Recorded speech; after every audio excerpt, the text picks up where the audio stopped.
പരിക്ക് പറ്റിയതിനു ശേഷം ഷാഫി ഒരു വെളിപ്പെടുത്തലുമായിട്ടാണ് എത്തിയിരിക്കുന്നത്. ലൈംഗിക പീഡന കേസിലെ അന്വേഷണത്തിൽ വീഴ്ച വരുത്തിയതിന് സർവീസിൽ നിന്നും പിരിച്ചുവിട്ട CI അഭിലാഷ് ഡേവിഡാണ് പേരാമ്പ്രയിൽ തന്നെ മർദ്ദിച്ചത് എന്നാണ് ഷാഫിയുടെ വെളിപ്പെടുത്തൽ.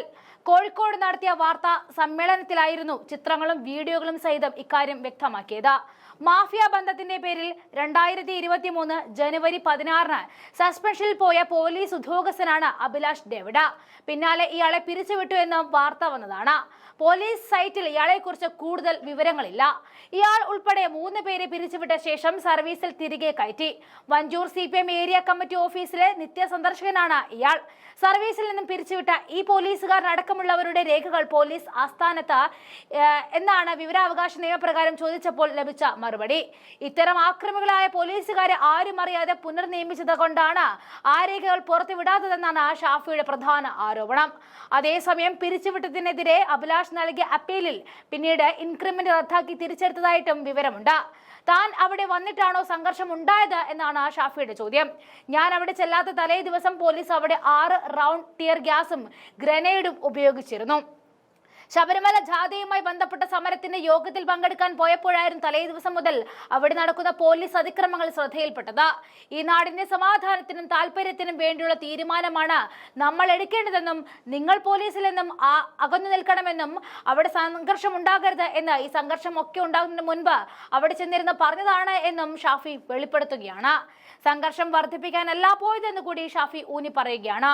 ഒരു കോളേജ് ഇലക്ഷനിൽ 25 വോട്ടിന് ചെയർമാൻഷിപ്പ് വിജയിച്ച പ്രകടനം പോലും ടൗണിലേക്ക് ഇറങ്ങരുത് എന്ന പിടിവാശി പോലീസ് എടുത്തുപോയി. ആ പ്രകടനം അന്ന് നടത്താൻ സമ്മതിച്ചില്ല. പിറ്റേ ദിവസം പെർമിഷൻ എഴുതി കൊടുത്തിട്ടും പ്രകടനം നടത്താൻ സമ്മതിച്ചില്ല. അവിടെ അന്നും CPM പ്രകടനം നടത്തുന്നു. FIR എഴുതി വെച്ചിരിക്കുകയാണ്. 500ഓളം LDF പ്രവർത്തകർ പ്രകടനം നടത്തി പിരിഞ്ഞുപോയി എന്ന്. UDF പ്രകടനം നടത്തുമ്പോൾ ഗതാഗത തടസ്സം ഉണ്ടാകുന്നു, ട്രാഫിക് ബ്ലോക്ക് ഉണ്ടാകുന്നു, ജനങ്ങൾക്ക് തടസ്സമുണ്ടാകുന്നു എന്നൊക്കെയാണ് വാദം. പാർട്ടി സ്റ്റേറ്റ്മെന്റ് എഴുതുന്ന പോലെയല്ലേ പോലീസ് കാര്യങ്ങൾ എഴുതി ചേർത്തതെന്നും ഒരു മാധ്യമ പ്രവർത്തകനോട് SP വിളിച്ചിട്ട് പറഞ്ഞിരിക്കുകയാണ് അവിടെ ഒരു മർദ്ദനം നടന്നിട്ടേയില്ല എന്ന്. അപ്പോഴേക്കും വ്യാജ പ്രചാരണങ്ങൾ ആരംഭിക്കുകയായിരുന്നു. അവിടെ ലാത്തി ചാർജ് നടന്നു എന്നറിയാഞ്ഞിട്ടൊന്നുമല്ല, ബോധപൂർവം ഈ ചർച്ചകളെല്ലാം വേറൊരു തരത്തിൽ വഴിതിരിച്ച് വിടാനുള്ള അവരുടെ അജണ്ടയായിരുന്നു എന്നാണ് ഇപ്പോൾ പുറത്തു വരുന്നത്. ഭാഗ്യത്തിനായിരുന്നു പിറ്റേ ദിവസം ഇതിന്റെ വിഷ്വൽ പുറത്തു വന്നതെന്നും ഷാഫി ഈ വീഡിയോ സഹിതം പുറത്തുവിട്ടുകൊണ്ട് പറയുകയാണ്. അതുവരെ മർദ്ദനമേറ്റിട്ടില്ല, അത് മഷിയാണ്, പെയിന്റ് ആണ്, കുപ്പിയാണ് എന്നൊക്കെ പറഞ്ഞുകൊണ്ട് നടന്നവർ പിന്നെ അത് മാറ്റി പറയേണ്ടി വന്നതും നമ്മൾ കണ്ടതാണ്. എന്തായാലും തെളിവ് സഹിതമാണ് ഷാഫി എത്തിയത്. ഇനി ഷാഫി പുറത്തുവിട്ട ആ ദൃശ്യങ്ങൾ കൃത്യമായി നമുക്കൊന്ന് വീക്ഷിക്കാം. ഈ നാടിന്റെയും താല്പര്യത്തിരിച്ചറിഞ്ഞിട്ട് തന്നെയാണ് വന്നിട്ടുള്ളത്. ഞാൻ പറയുന്നവരെ നിങ്ങൾ എല്ലാവരും ഒന്ന് പോലീസിന്റെ അടുത്ത് എല്ലാവരും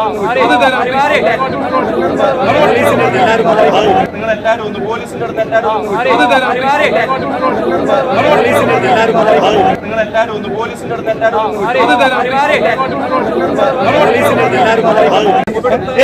പ്രവർത്തകന്റെ ഈ നാടിന്റെയും താല്പര്യത്തിരിച്ചറിഞ്ഞിട്ട് തന്നെയാണ് വന്നിട്ടുള്ളത്. ഞാൻ പറയുന്നവരെ നിങ്ങൾ എല്ലാവരും ഒന്ന് പോലീസിന്റെ അടുത്ത്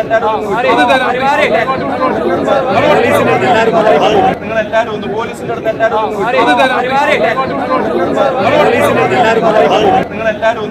അടുത്ത് എല്ലാവരും